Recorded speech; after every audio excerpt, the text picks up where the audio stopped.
Naughty corner. Do I need to split you? Seker. You don't want to see grabbing your tummy again. I was just checking. All right. I'm going to say the bracha. Baruch atah Adonai Eloheinu melech haolam asher natan Torah. Amen. All right. Matthew 10. Okay.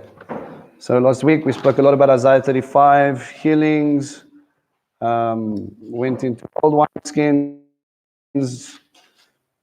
8 and 9, talked about the healings, talked about Tzara, talked about demon possession, Jairus, law between Jairus and the centurion servant. Jairus wanting her to come and touch. Yeshua must come and touch his daughter and she will be healed. The centurion just said, speak and she will be healed. And then we had the parallels with the lady who had a hemorrhage for 12 years and the 12-year-old girl who died, right? Okay. That leads us up to a little interesting point. At the end of it, he said he went to all the towns and villages, teaching in their synagogues, in the Galilee, proclaiming the good news of the kingdom, Isaiah 52, and healing every kind of disease, weakness. And when he saw the crowds, he had compassion on them because he realized they were harried and helpless like sheep without a shepherd. Now, in chapter 10, it kind of goes, obviously with different gospels, you've got different ideas here. But if we look at it from, I think it was Luke and Mark, okay, mark this, or put this down. You got Matthew 10, and then you're going to compare this to Mark 3 and Luke 6. In one of the gospels, I believe it is in Mark, it talks about him going up to a mountain and starting to pray. And then he calls the 12. All right? And then we get a list of 12 names, the 12 Talmidim. Here in Matthew 10, slightly different slant as a preparation for what's to come, but we're still going to discuss the 12. But before they get there, and we start doing parallels and name plays, I want to just look at the beginning of the verse. Yeshua called his 12 Talmidim and gave them authority.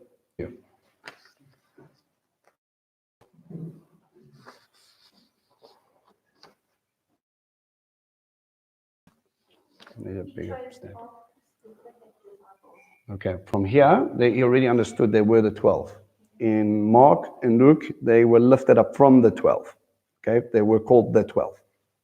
All right, but here he gives them authority. He says he called his 12 Talmidim and gave them authority. And authority, if you look at Romans 13, verse 1, authority comes from God.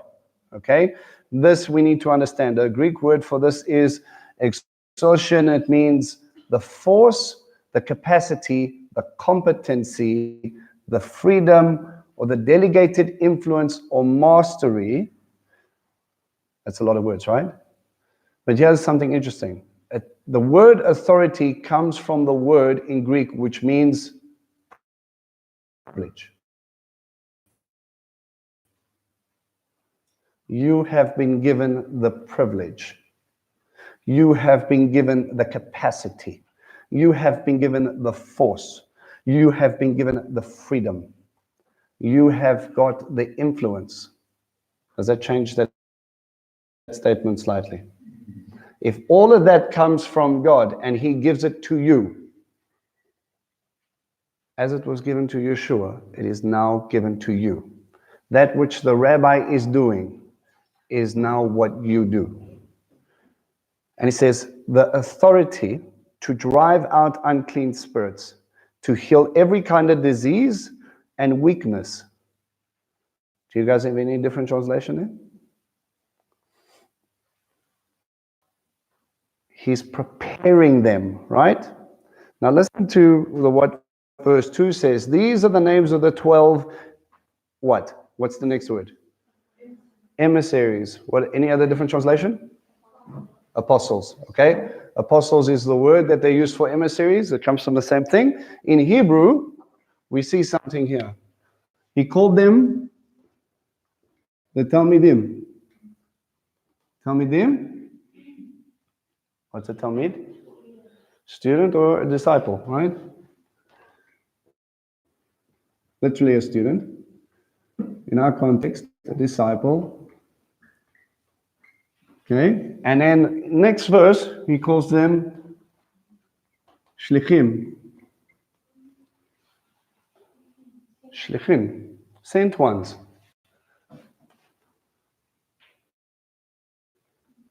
Someone who is sent, someone who is sent out. So there's a time in your life you go from a talmid into a shlichim.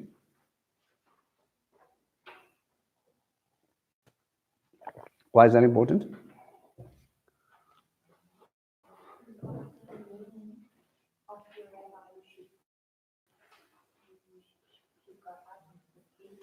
Right, you're going to go out, but at the same time, remember, Yeshua was sent to us.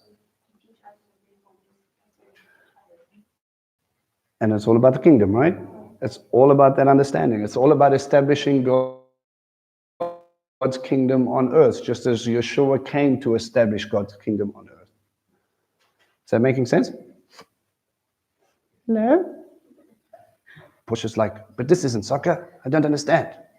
Okay? So he does something very interesting. Because of the authority that you get given, you're no longer a talmid, but now you're an emissary, you're an apostle. You represent God. Now everybody, take a little step and think about this for a second. You could be the only Bible people ever read. You're a believer. You're supposed to have him figured out. And you're a believer because you choose to be. Let's ignore the fact that he chose you before you were even realized he was alive. You have been chosen to represent a kingdom, which means you represent God.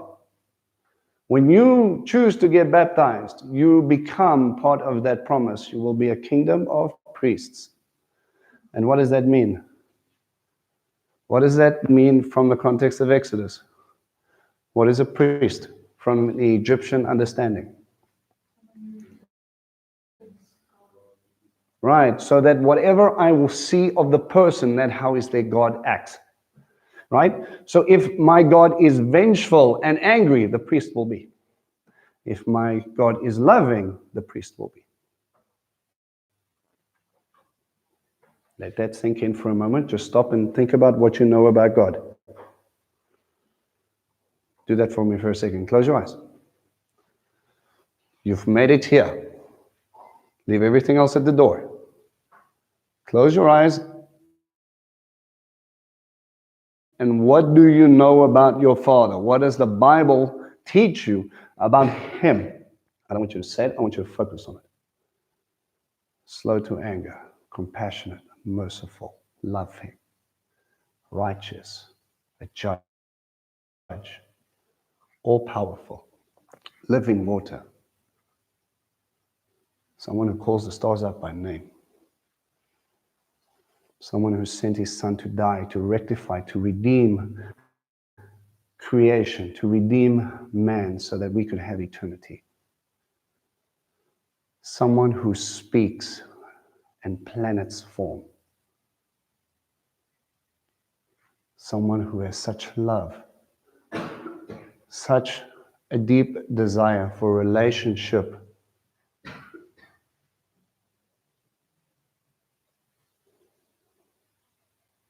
Someone who's preparing an eternity.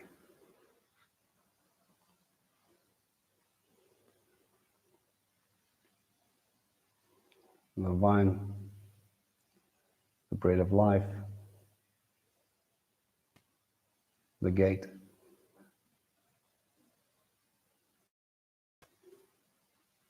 The offering, the atonement, the reason we are allowed into His very presence. An intercessor, a father, a son, someone who willingly laid down their life so that we could have life.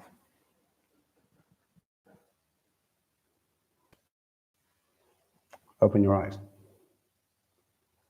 Ask yourself, how much of that have I represented to the people around me?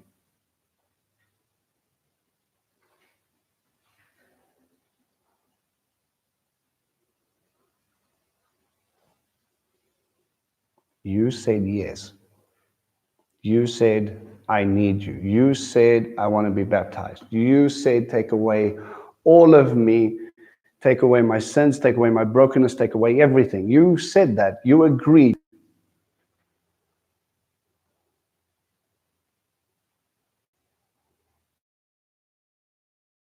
Now you have, let me read the word for authority again. You have the force. You have the capacity. You have the competency. You have the freedom. You have the delegated influence or mastery.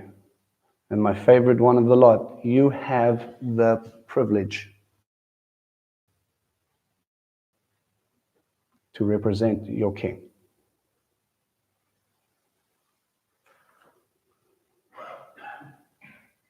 You have an opportunity to reflect a living God to a dying world, and you have the cure to a people who are dying, who are full of toxins, who are broken, who are hurting, who are lost. You have the cure in your hand. You know the cure.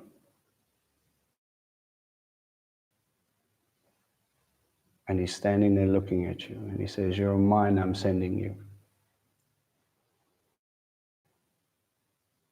Remember that moment when you climbed into that water.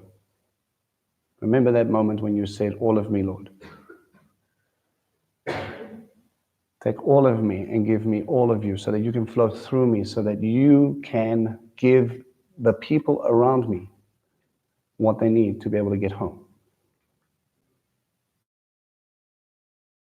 You chose that. You have that privilege.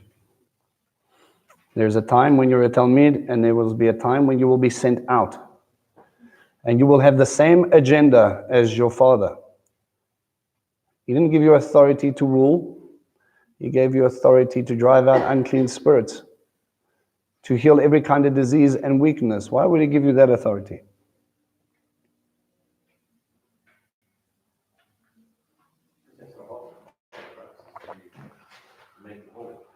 Well, right? So if you're whole, job done.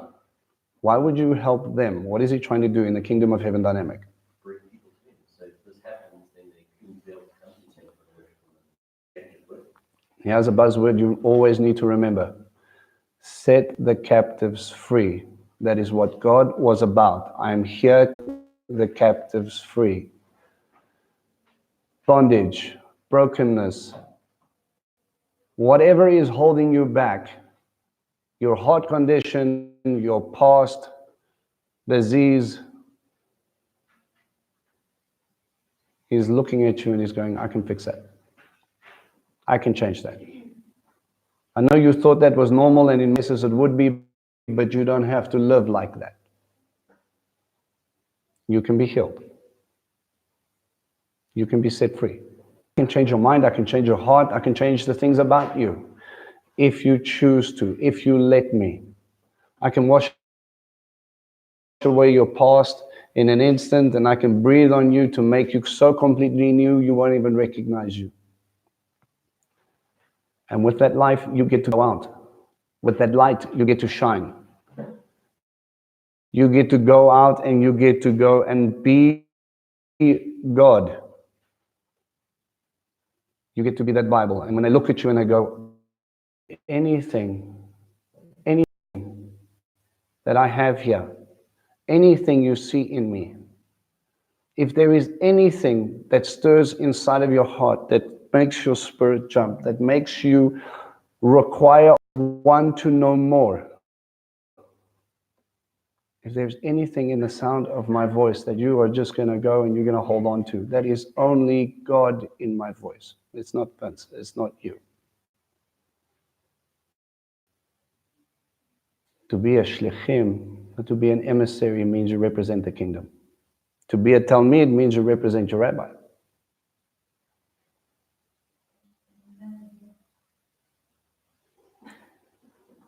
Understand the yoke you're taking on. We've explained it a million times. But at many instances, I don't think we take the time to understand what that fully is. If he did it, you do it. Why? Because I represent him. It's okay by his standards, not mine. It's okay by his perception, not mine. If he didn't teach on it, I don't want to know about it. If he didn't do it, then why do I need to? The heart of the matter is, I'm here to please him. I'm here to be like him. You leave and you left that person in the water. These guys left everything. I've got the places where they were called, the verses which they were called, and for the most part, they left what they were doing, they got up and they followed him. How much of you is following and how much of you is still fishing? How much of you is sitting in that tax collector booth? How much of you is being focused on who you were and not who you're meant to be? You're focusing on all the stuff that you don't have instead of the stuff that you do. If only I had this, if only I did it this way, if only that never happened to me, if only I was born to a different family, if only. And he says, what are you talking about? You don't belong to that family, you belong to my family, you belong to me. That stuff you did your way, you got destroyed. That stuff broke things in you because that person was broken, but that brokenness is gone. Show me where Messiah focuses on his upbringing and how his mommy didn't understand him and that his father seems to be absent. Joseph. And how he sobs about how people don't like him. Show me how he wanted people to like him more than he wanted God to. Show me where he's more about himself than he is about the Father.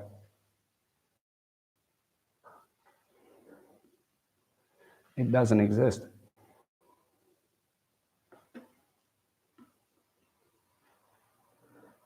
It's about him.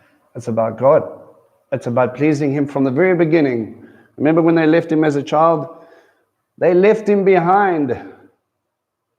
How many of you would have abandonment issues because your parents thought you were somewhere and then you were left behind? You don't love me. It took you 2 days to realize I wasn't there. This is like, don't worry, they'll figure out eventually. I'm going to be in my father's house having a discussion with a couple of rabbis. Let's talk about God, shall we? He was confident in who he was because he knew who he belonged to. He knew his father's business. He understood his father's heart. It had nothing to do with him. There was an agenda, and that agenda was to save the world. That agenda was to redeem mankind. That agenda was to reflect God in fullness and in truth, to correct the statements and the wrongs of misinterpretation and put the halakha back together. Show me where he was more focused on building buildings.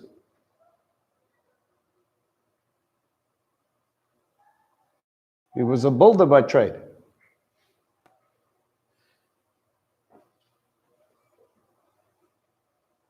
Or was he more focused on building the kingdom?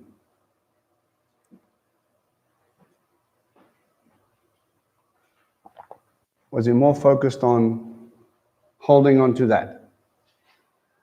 And he realized that he only has so many years to make this a reality for someone. And out of all creation, in all time, he chooses these 12 to make that point to. He gives these 12 the authority. Later, that becomes our authority through the Holy Spirit.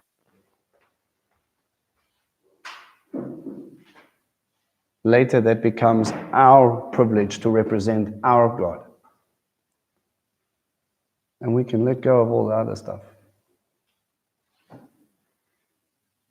What does it mean to you?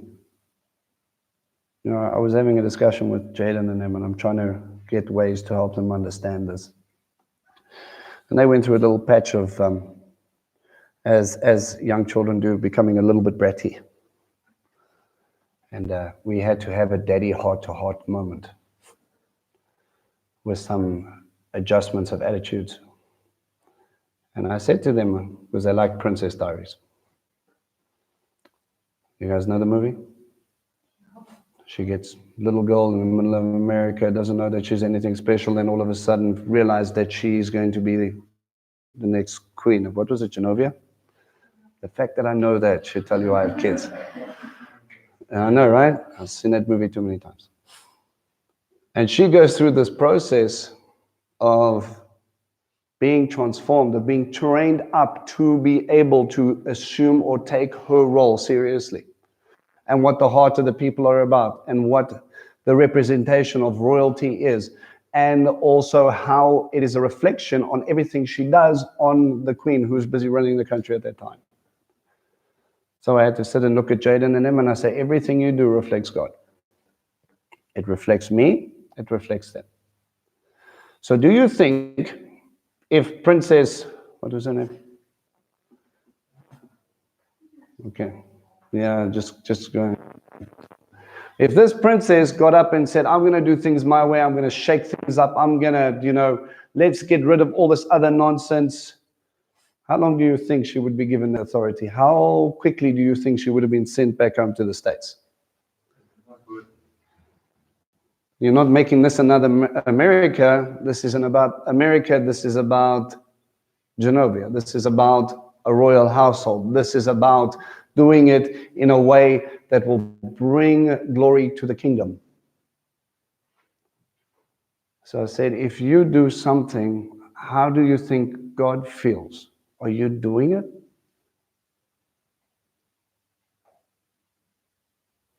And they had to stop and they had to think about it. You know, it's something else to see an 8-year-old and a 7-year-old try and draw a parallel from a movie and try to figure out this heaven thing. And they realized quickly that no, that wouldn't have worked. She wouldn't be able to run the country if she kept on running everything down, if she wouldn't listen or wouldn't do right by the people, or be brash and obnoxious and take control and do things her way. Yes, there's an aspect of your uniqueness, but it has to be done within the realms of what the king wants. It is a privilege to be a representative of a royal household. If I can use that movie as an illustration to help you understand something extremely profound. You woke up one day and he said, jump into some water, and if you do that, you're royalty. And you're not royalty like man makes royalty. You're going to be so much bigger than that. You are going to represent a kingdom that never ends. A king whose love is unfathomable, whose power is unquestionable, who is so merciful and so beautiful. And you get to show that off to the world. You get to wear that badge proudly. You get to go out there and say, I belong to him and him alone. You say, we have special holidays in this kingdom. We have our Shabbat. We have our Pesach. We have our Shavuot. We have Yom Teruah. We have Yom Kippur. We have Sukkot. These are our holidays. These are our feasts. These are our moments with our people. And as we as a nation come together and we glorify the King for his love and what he's done for us and what he's going to do. Is this starting to sound more like an opportunity than a burden?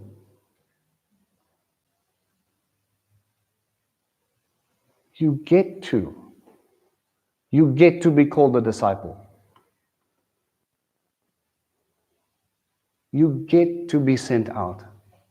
You get to. This is not something we do because we have to. This is something we get to do.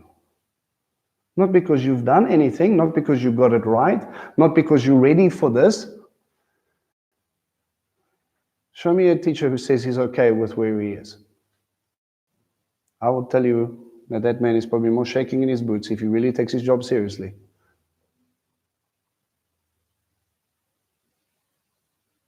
I am still not equipped to do this job. But I get to. And you go to be a light to whoever and wherever you are. They get to see God by your heart condition and by your actions and by your tzedakah and by your halakha. You get to represent your king.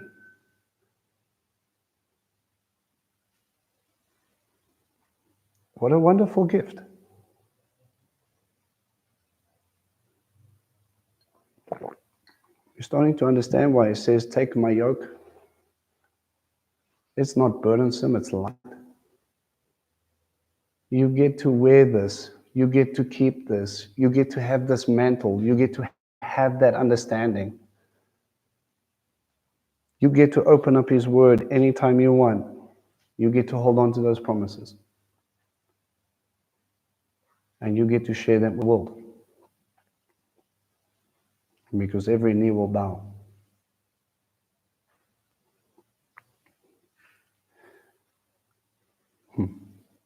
You have that privilege. It says, these are the names of these shlichim, these emissaries. Now, this is quite an interesting list. I've written them down here. Now, my challenge was, we have a whole bunch of English names. Where do they come from and what do they mean? Because when you look at a normal English list, you have Peter, right? That's the first one, Shimon. Andrew comes from the Greek word Andreas. Yaakov, which is normally translated as James. Yochanan, which is translated as John. You have Philip, comes from the word Philippos. I'm going to break that out now. Bartholomew in Hebrew is Bartholomew. Thomas is Thomas. You want me to fold these in as we go? Okay, so this is Peter. This is Andrew. This is James. This is John, sons of Zebedee. That's why I have a Z there. You have Philip. I'm going to put in Bartholomew is Bartholomew.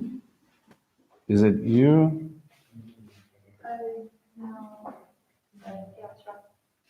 With a W. With a W. Thomas is Thomas.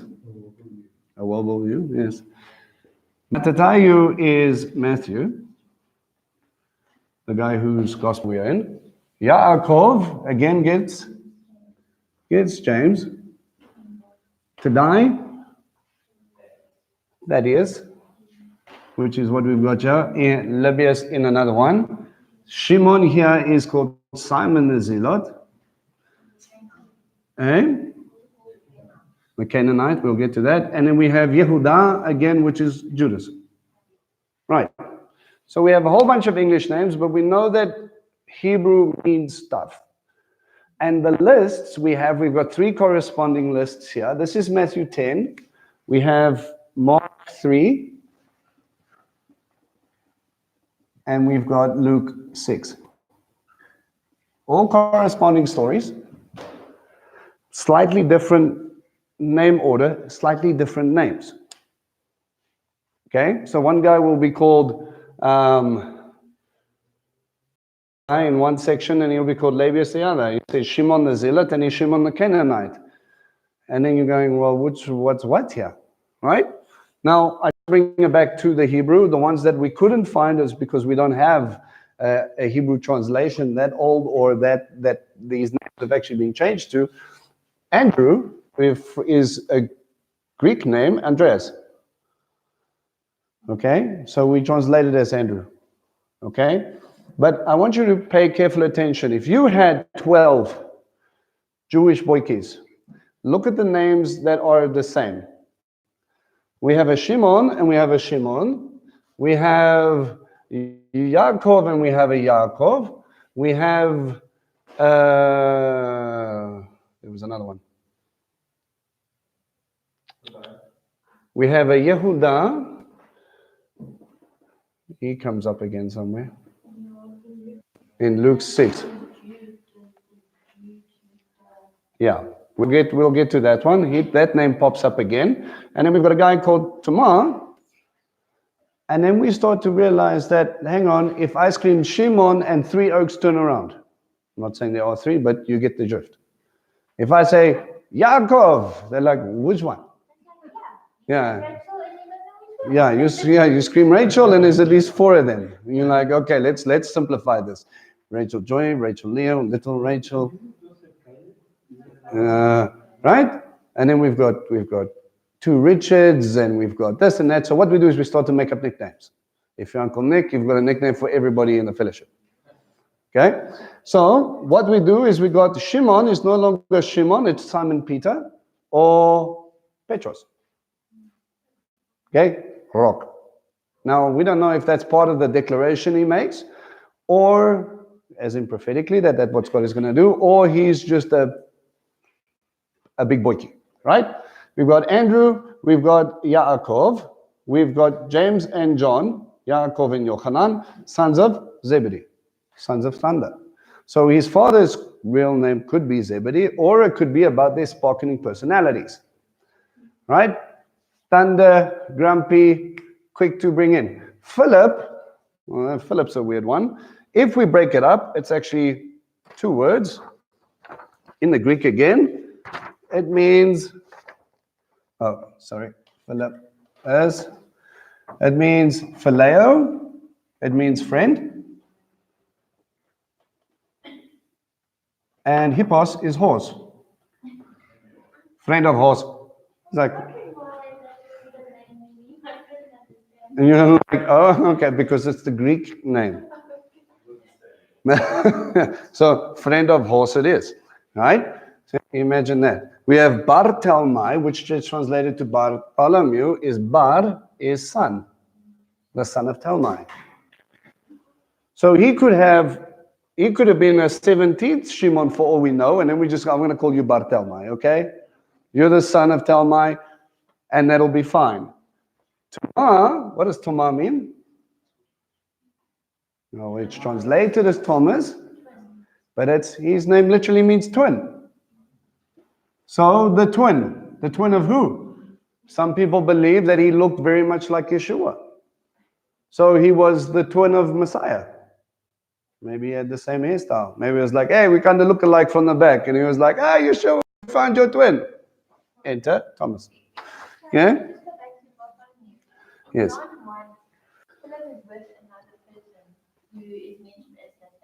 Which is who we believe 99% sure Bartholomew is Nathaniel. Nathaniel Bartelmai. Nathaniel, the son of Telmai. But maybe his father was well known between everybody, and he kind of gets in, right? Mattiyahu, we know, is called Levi. Okay? Odd. Yaakov ben Helphai, the son of Helphai. Tadai, Thaddeus or Lebbeus. Okay? Could some people believe that Lebbeus is his name and this is his surname? It's possible. Shimon the Zealot or Shimon the Canaanite in a different list. Oh, double N. All right, and we have Judas or Yehuda. All right, so when you look at these lists, and I'm going to write them out. So, sorry, Canaanite. Canaanite. Now, let me do that pretty for you. Simon the Canaanite. All right, I'll just wait for that to dry. Yeah, that's where Matthias actually gets chosen for Judas. Okay, now before we do anything, we look at the most basic understanding. All three of the lists start with Simon. All three.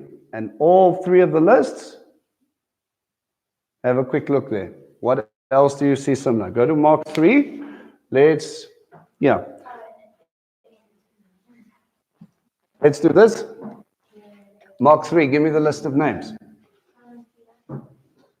Okay, so we got Simon, or Shimon, James and John, right? Always together. What else? Andrew. Andrew is actually Shimon's brother, but yeah, they get separated. Philip, horseman himself. Okay, Bartholomew. Bartholomew. Matthew. Thomas.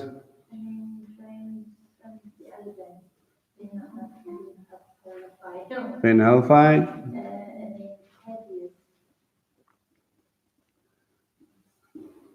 Thaddeus.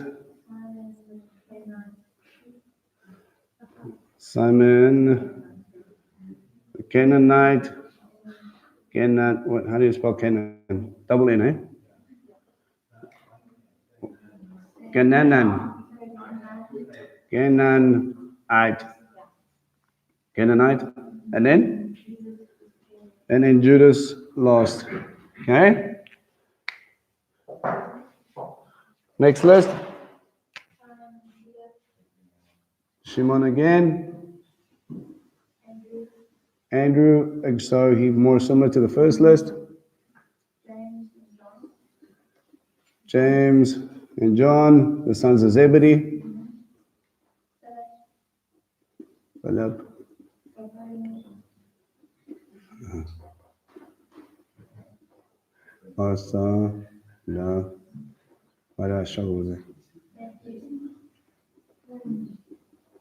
Right?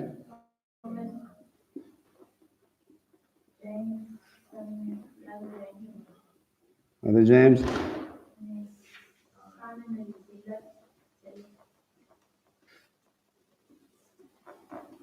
And then this is really confusing because it's either Jesus or Jude. I'm not sure how you say it.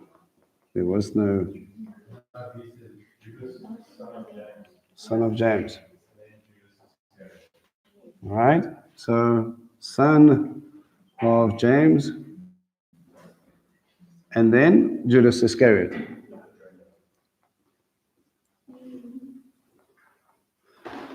Right, I wrote Ish because it actually comes up in the meaning. Okay, Ishkriot is man from Kriot. I believe it's actually it's not his surname; it's where he comes from. Like Mary Magdalene, Mary Magdala. She comes from Magdala, Mary of Magdala. Okay, we've made it out to be a surname. Okay, so we see that all of them start with Shimon. What does Simon mean? Shimon? To hear and obey. Shema, right? And all of them end with Judas. Yehuda.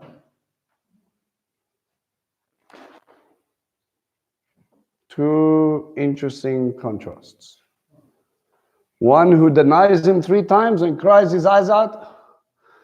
One who sells him and decides suicide's a better option. Wasn't Judas like well learned in like the Pharisaical stuff? From what we understand, that he was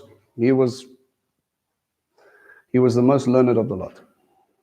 Okay? He was the only one really qualified to be able to do what he was doing, being a disciple. Should have been. But Simon was the lowest or the least in God's kingdom, but brought right up into the top. Right. In many cases, yes. Okay.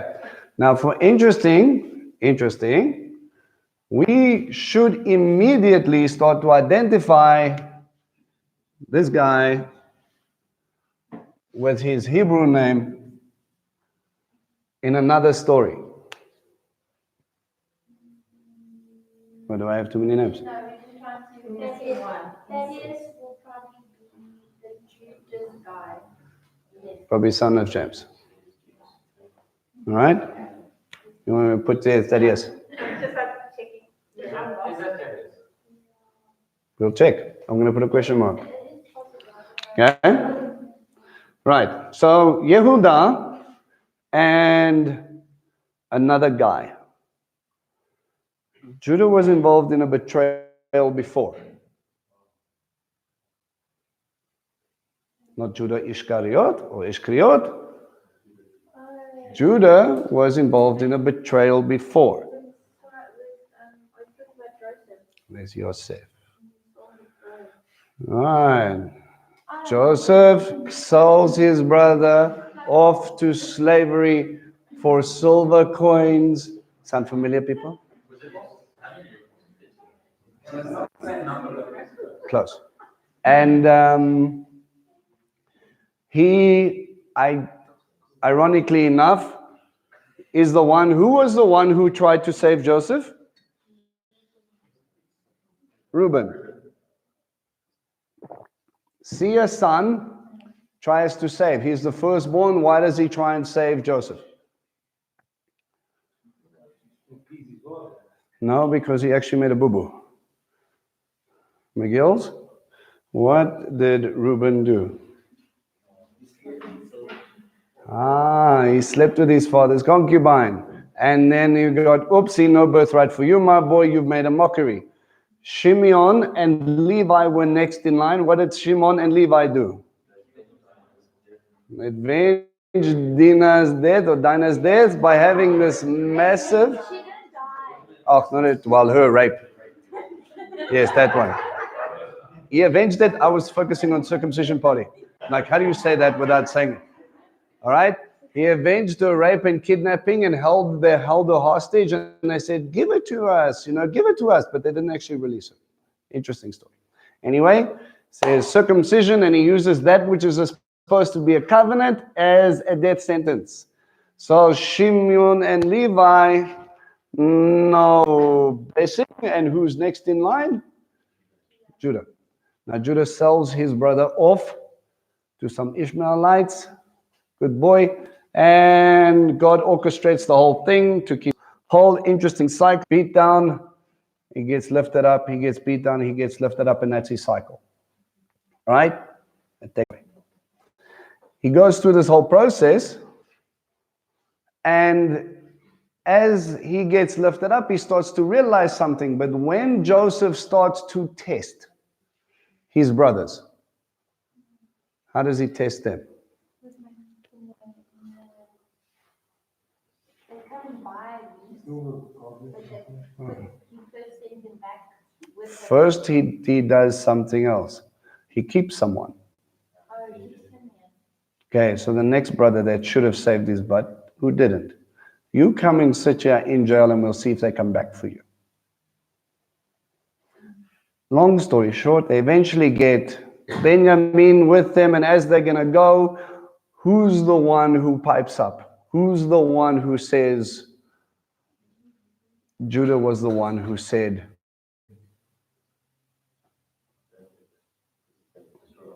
I've seen the way it hurts my father. He lost one son. We can't go through this again. And that's when Joseph breaks.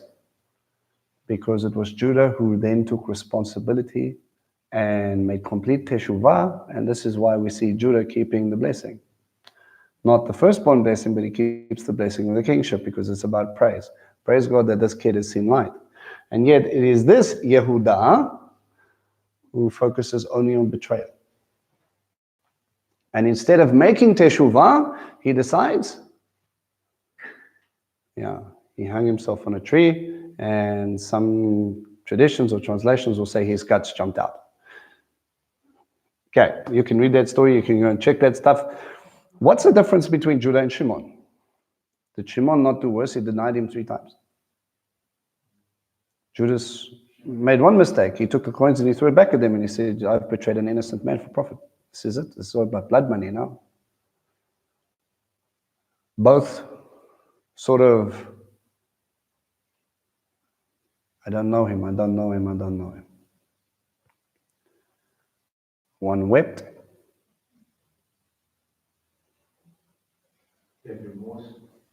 And when he had the opportunity to make teshuvah, to make restitution, to go and He decided that enough of this pride thing now, now I'm gonna doesn't it?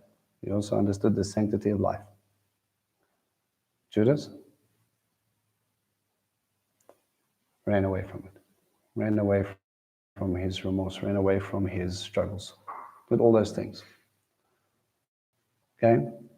So we go through this process of, we start to see certain links here. All right?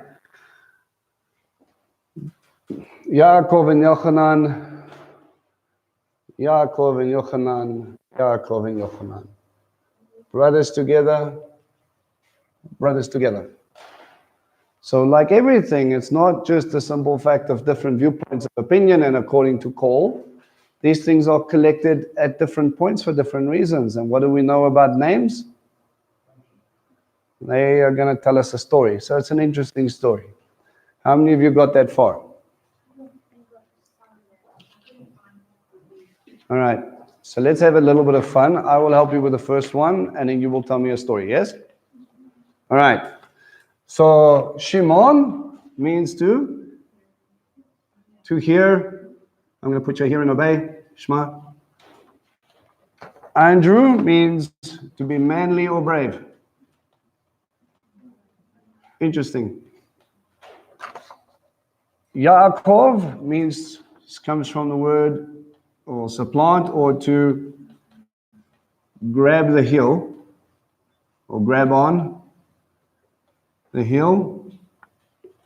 Yochanan means Yah is gracious or provides protection.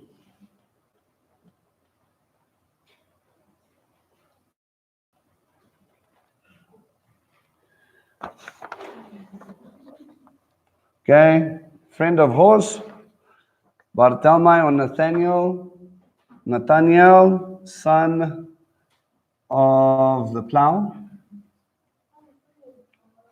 Natan also, Nathaniel, or give God, and then they bring in this, the gift of God. I want you to put in plow there as well.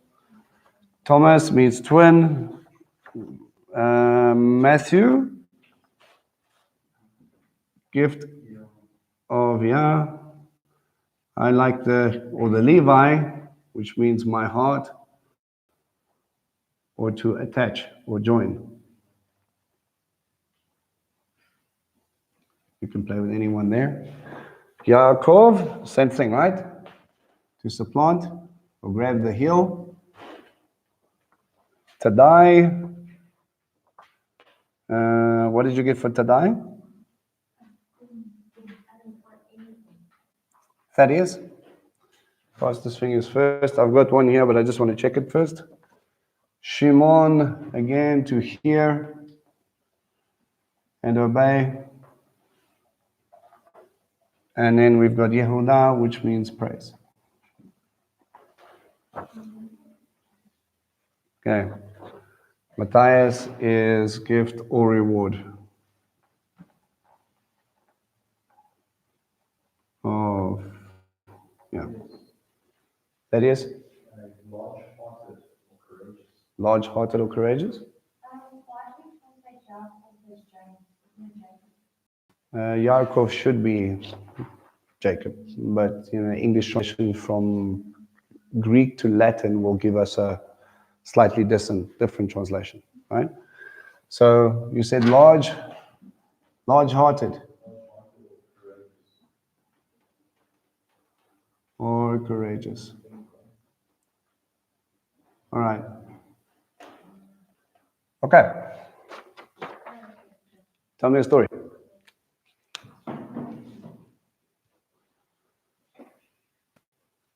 You hear and obey, you'll be brave, you will grab hold, as gracious, you will be, this is a weird one, friend of the horse.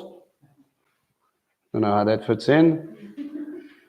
But maybe the friend of the horse will, I bring in the idea, you will become a son of a plow, you will be someone who tills the soil, you will be a gift of God.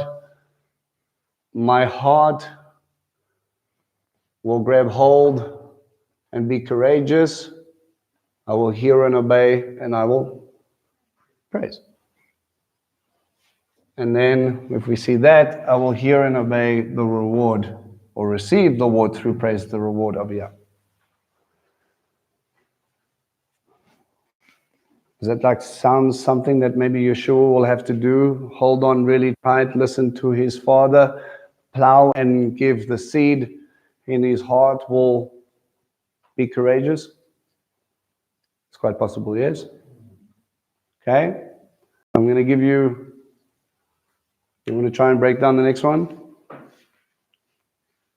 Now that you have the first one, you help me out, Josh. Shimon means hear and obey. Supplant or grab onto. Yochanan means provide or gracious.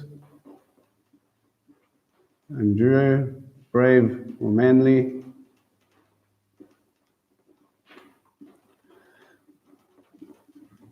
Love or friend of horse.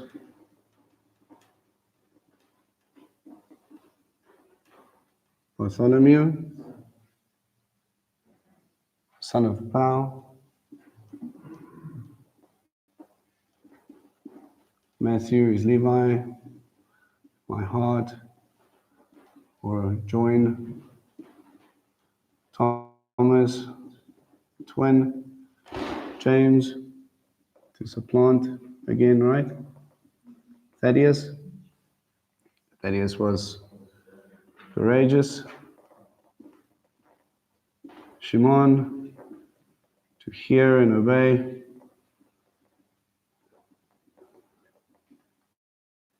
Praise. Similar story. I will hear, I will grab hold of his provision or his grace. He'll be brave. He will be the friend of the horse. He'll be a son of the plow. So he's someone who's going to till the soil. My heart, my twin. Well, I will my twin, and I will grab hold of courage, hear and obey, and to bring praise. I find this interesting because if we look at this, right, and we start to break down these ideas, now we could kick this around forever. I wish I could take a look at something and go, we know exactly which tribe these guys belong to, because I think that would be a very interesting parallel when you look at the different tribe names and the people, but the simple fact is it's just not there. But we do have 12 names. Now, this is the thing you would be... 19, I think 28, when Pastor speaks of when Yeshua tells them that he will sit on 12 thrones. Right. He obviously knew something. We don't. So that was one of those things he'll probably reveal. Here, be brave, supplant, gracious, grace, provision.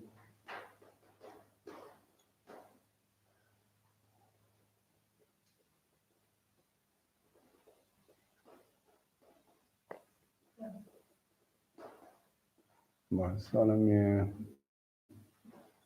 son of the plow.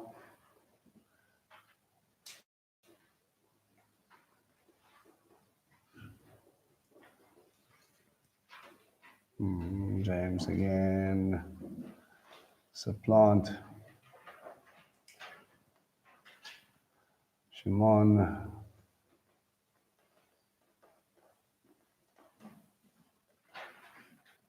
Thaddeus was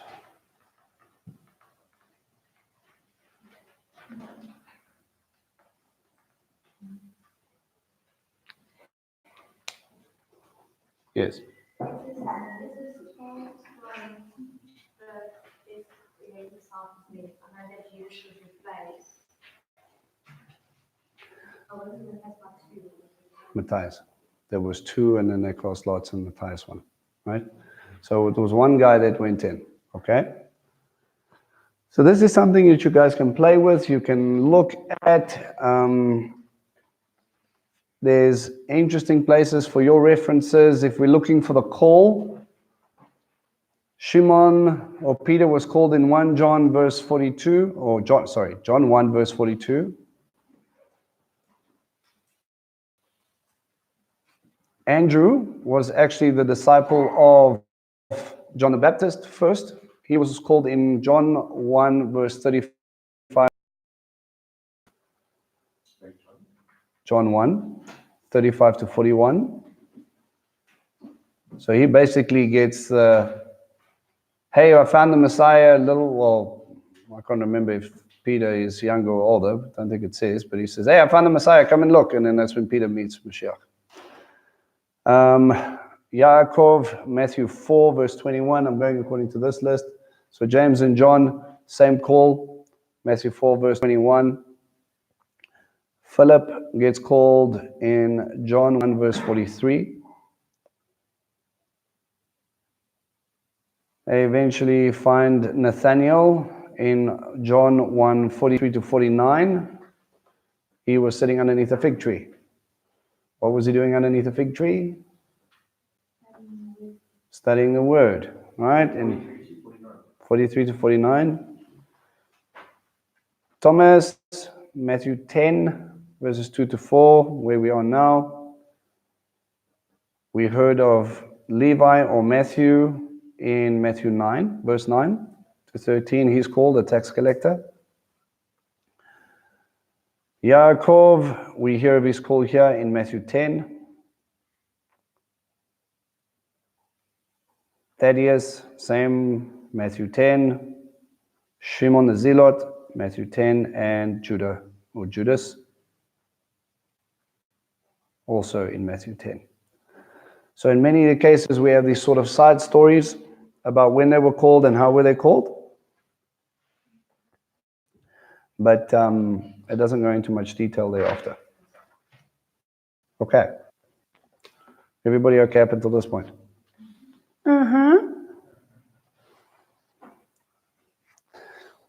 These 12, Yeshua was sent out with the following instructions. So you become shlichim and he sends you out. He says, don't go into the territory of the nations, of the Goyim. And don't enter into any town in Shomron, in Samaria. But go rather to the lost sheep of the house of Israel. Why?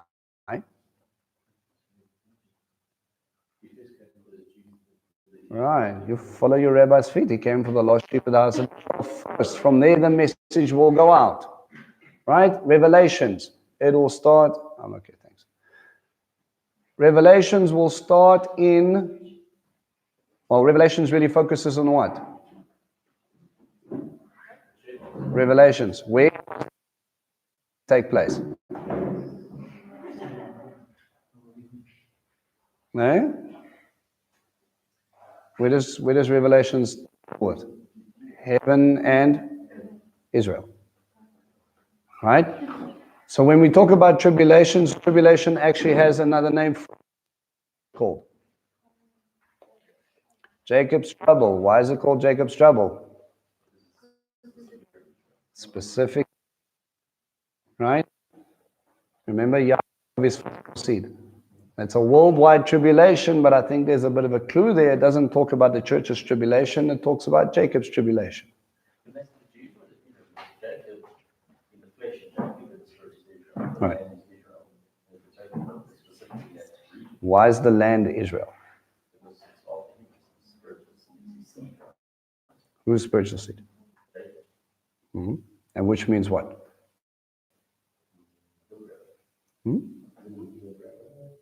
No, that's Jacob. So he's supplanted, right, by taking out Esau in a sense. And he gets given a land promise because of Abraham. And it because Eretz Israel, but Eretz Israel belongs to who? God. So anybody, and that's why we see these promises in Isaiah 56, and we see in Zechariah, and we see anybody who belongs to the house of Israel, God's house, will be brought up. In the end of Ezekiel in millennial reign, Gentiles will walk in and choose a territory. And they were told, the Jews are told, you will give them a territory because they belong here. Right? So when we go up, we get given an inheritance. Why? Because we belong to the house of Israel. When it talks about Yaakov, he's talking about physical seed. All right? And that should tell you something. There are many Jews who are not in relationship with God, even though they claim they're Jewish. Lovely. Right, you start to see something interesting here. Right? Again, it doesn't call the church's tribulation. It's called Jacob's trouble. Right? As you go, proclaim the kingdom of heaven is near. Oh, you gotta love that statement. Malchut ha-shamayim karva. Malchut, the kingdom, ha-shamayim, of heaven, is at hand, is near, karva. What does that mean to me? The kingdom of heaven is at hand.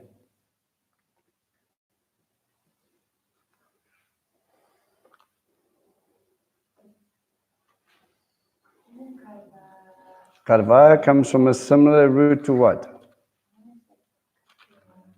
Yes, kapara. Kapara, which means covering. And I'm gonna deal with this kingdom of heaven topic a little bit more in detail next week. In Matthew 11, there's some nice indication. But the kingdom of heaven, you know already, is about setting captives free. It's about bringing the king into the presence. I want you to understand something here. The kingdom of heaven is not about territory. The kingdom of heaven is about the power and authority. It's not about taking more of earthly kingdoms. It's about taking people. The kingdom is made up of people. Remember what he says, store up in heaven precious treasures? What was he talking about? He was talking about people. He wasn't talking about treasures that you get to take with you. He wasn't about paying your tithe so that you can get a bank account in heaven. He was talking about bringing people. If they're precious to you, get them into the kingdom. Then you will have them forever. If they're not, the moth and the worms are going to destroy them. So this is not nationality, it's not No. The closest nationality you get is that you belong to the king. So it is not a South African thing, it's not a Jewish thing, it's not anything of this earth. This is why we get into the logic of this is not our home, this is temporal. This is why God's Mishkan, what's Mishkan? Tabernacle. The tabernacle was made of something temporary. It can break down and be erected again, but it's something that moves. Why? Because God moves. And when God is moving, what's happening? People get set free. It's not because you come in and you establish them in a territory and you build up big walls and you say you're safe in here. It's that the king and his authority kicks down your front door and says, your soul belongs to me. It has from the beginning, but I need you to see that. And how does he do that? Bringing in the healing authority and set the captives free. If I save you, the thing that you were, then you are free to follow me. The same MO, Sinai.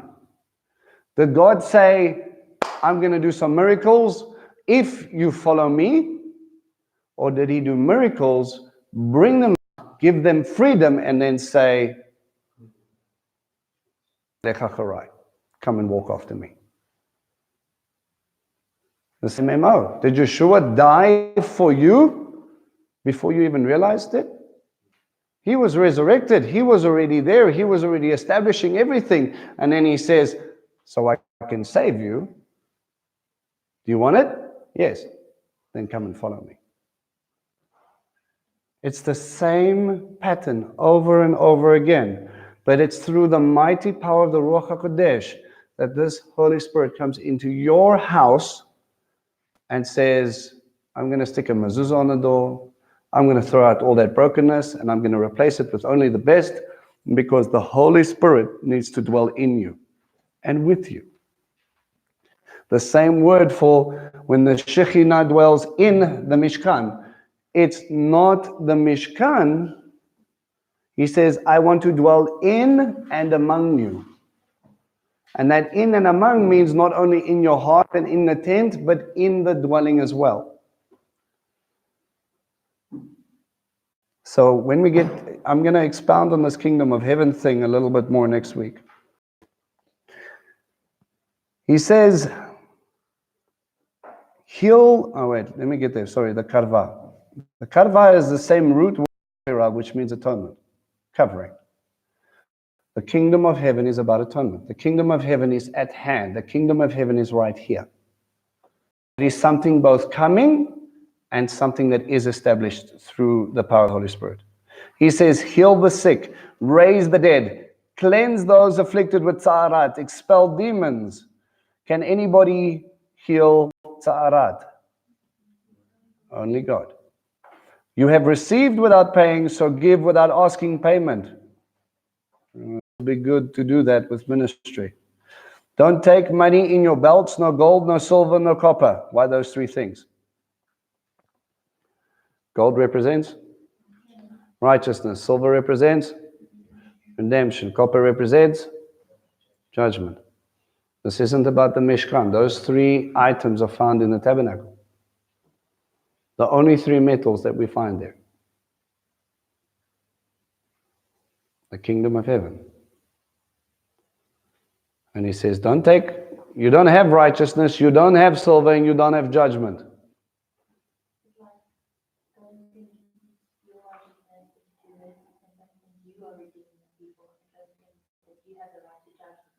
Ding, ding, you get 10 points.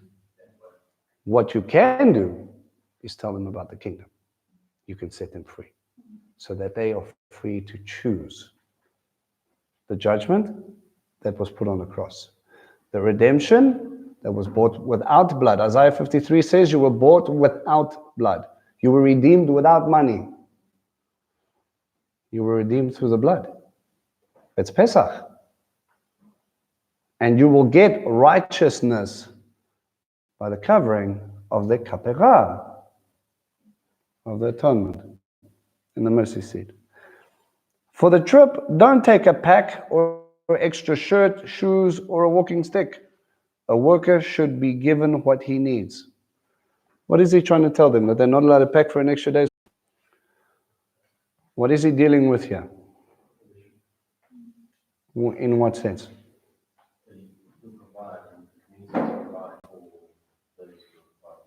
It's not talking about the community's provision just yet. It's talking about the Father's provision for you. Don't take things with that you think you're going to need. I've already given it to you. Don't worry about your covering.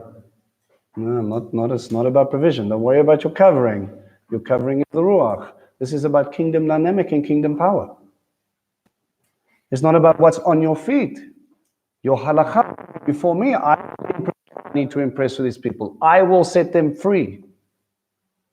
Stop worrying about your stick. It's not about your authority, but mine.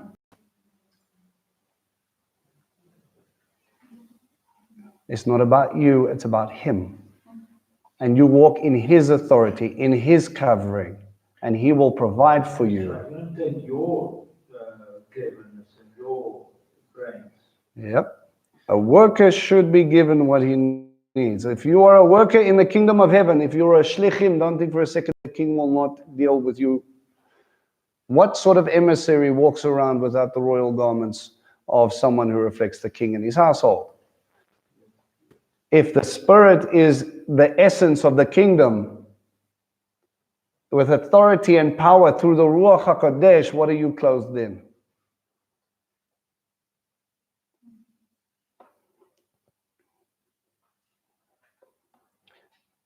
When you come to a town or a village, look for someone trustworthy and stay with him until you leave.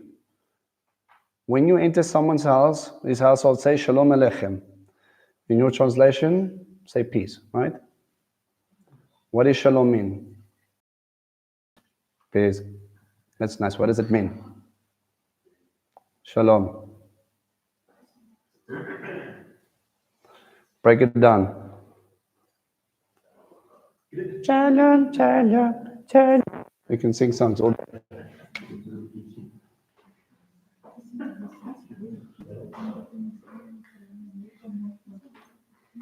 Shalom. Peace that surpasses all understanding. Nachon? It's about Him. His peace overrules everything I see, everything I hear. How many of you need that peace now with all the craziness that's going around? If we focus on our friends, the stuff going on in the country, what are we going to be? We're going to get distracted like the wind and the waves, yes?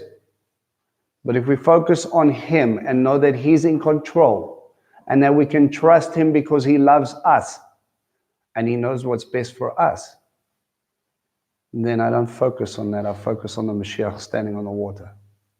He can do the impossible, so why wouldn't He? So let's break that down a little more. To press to the shepherd, nail, or to attach. What's a mem? Water or blood, water, or chaos. Tell me a story about surpassing all understanding. He will press onto the shepherd and nail in the blood. What does that mean? How does that give me peace?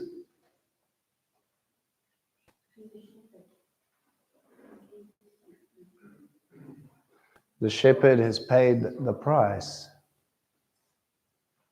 He is in control. He took away the chaos through His blood. He's attached me to Him, bought me with a separated, to press or separate me for His household through that nail, through His blood.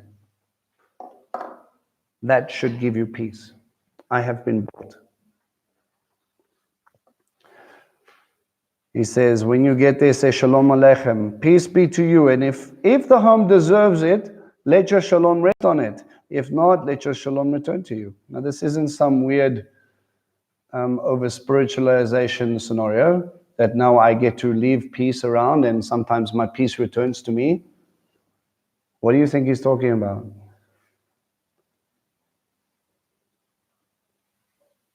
How do I get shalom? You can't get, you can't give what you don't have, right? So that if I have God in me and I see He's in control and that the shepherd is in control and the Ruach is with me, and I take that step and I say shalom to you, bringing the good news that God is king and Yeshua is here. If they say, you know nothing. Let God deal with you until you understand this.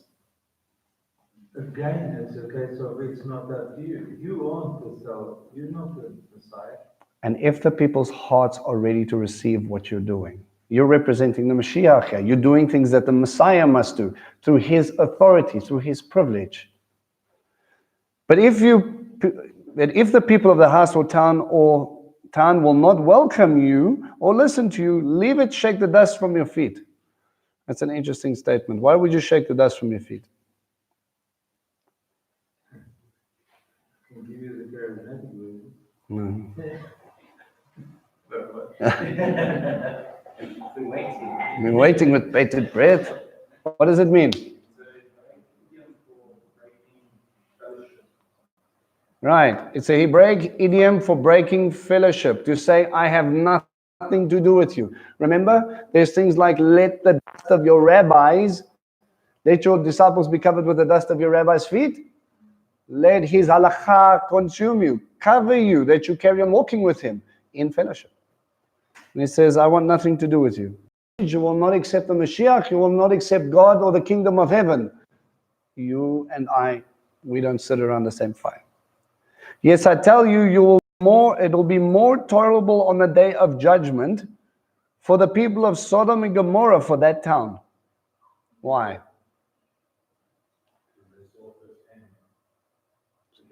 Sodom and Gomorrah never saw the miracles that these people will see. You don't see the miracles, you're less judged. If you see the miracles and you don't change, problems. Pay attention. I'm sending you out like sheep among wolves, so be prudent as snakes and harmless as doves. Prudent comes from a Greek word that means to be thoughtful. Think. And as harmless comes from the Greek word that means blameless. Be pure. Don't go over there to set traps for people. Go there to save them. Let your halakha be blameless. Be on guard, for there will be people who will hand you over to the local Sanhedrins or flog you in their synagogues on my account. You will be brought before governors and kings as a testimony to them, to the nations. Now, is this going to happen since they're not going to the nations?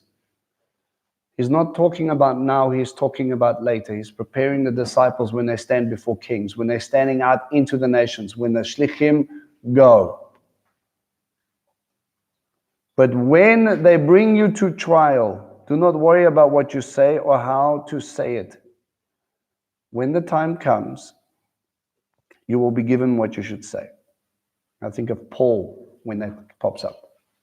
He had to stand before Nero. How many of these guys were executed publicly? How many of them could stand up and give a testimony? I think of Peter watching his wife being tortured before he gets crucified. And what did he say? What did he scream to her? Tradition says, all he shouted out the entire time was, remember Christ. Remember Yeshua. The love of his life.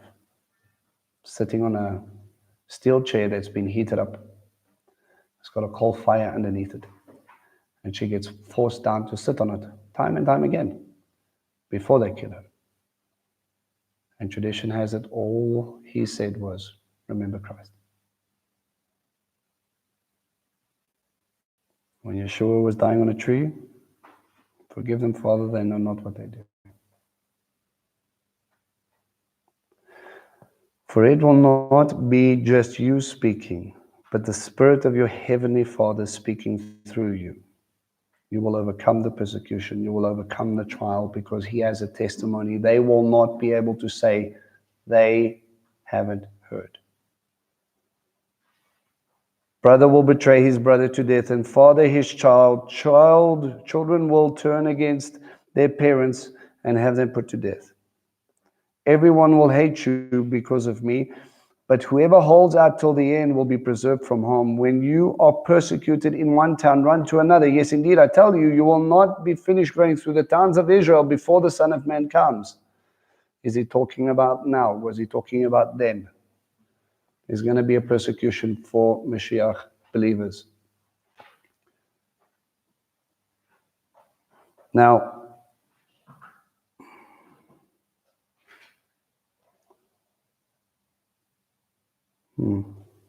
I'll get to that one. Listen to this verse. A Talmid is not greater than his rabbi. A slave is not greater than his master. It is enough for a Talmid that he become like his rabbi and a slave like his master. You were not called to be slaves to things, but slaves to righteousness, a bondservant of Christ. Someone who loves the household so much that he refuses to leave it. That gives up his freedom so that he can walk and stay and be with him. Literally giving up your freedom, giving up your life. How many of you would do that? The answer should be, I already have. You became a disciple. You chose to die so that you can live. Yeshua puts it one way, you lay down your life, you'll find it. You hold on to it, you lose it. I'm going to stop there. Okay? Verse 25. Oh, yeah. I'm going to stop there. We'll pick it up from 24. And then we can tackle into it. And then next week, we are going to go into Kingdom of Heaven. Hold on to your skirts.